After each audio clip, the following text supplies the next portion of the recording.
तुम लोगों ने क्या तमाशा बना कर रखा है? नहीं है मेरे पास पैसे, रोज आ जाते हो मुंह उठाकर।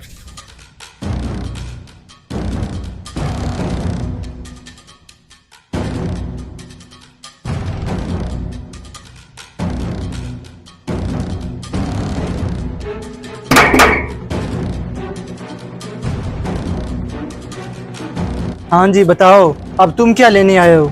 जैसा कि आपको पता है कि मैं मस्जिद के बिजली के बिल के लिए उगराई करता हूँ। इस दफ़ा बिल बहुत ज़्यादा आया है। मैं चाहता हूँ कि आप हमारी कुछ खिदमत करें। बिल अदा करने का ठेका मैंने नहीं उठा रखा। इस गांव में और भी बहुत से घर हैं, आप उनके घर जाकर क्यों नहीं चंदा इकट्ठा करते? आपको मेरा ही घर दिखाई देता है। आप तो हर दफ़े ही ऐसा करते हैं। आपने एक बार भी मस्जिद के बिजली के बिल में हिस्सा नहीं डाला। अच्छा बस करो, पहले ही घर के अखराजात पूरे नहीं हो रहे, ऊपर से तुम आ गए हो पैसे मांगने के लिए। कितना कंजूस इंसान है। अल्लाह ताला ने इसे कितना रिस्क दिया है, लेकिन ये अल्लाह की राह में 1 रुपया भी देने के लिए तैयार नहीं है। कोई अल्लाह दे नाते, कोई रोटी, कोई पानी, कोई आटा देवेगा। भाई आप ऐसा करें, आप अंदर आ जाएं।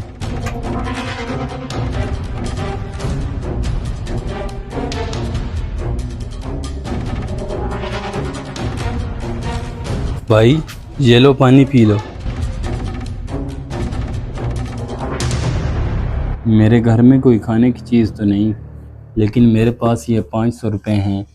ये तुम रख लो और इससे कोई खाने वाली चीज़ ले लेना। भाई आपका बहुत शुक्रिया जो आपने मेरी मदद की।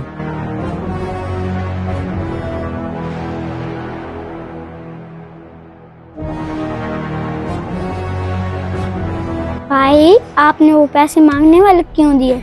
मैं जानता हूँ हमारे पास सिर्फ वही पैसे थे, लेकिन वो ज़रूरतमंद था, इसलिए मैंने उसको पैसे दे दिए। हमने पैसे अल्लाह की राह में दिए हैं, अल्लाह ताला हमें इसके 10 गुना देगा।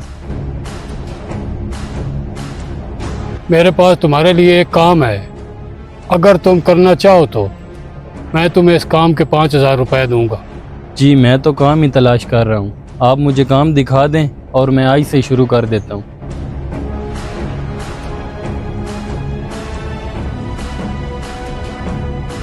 मैंने अपना काम मुकम्मल कर दिया।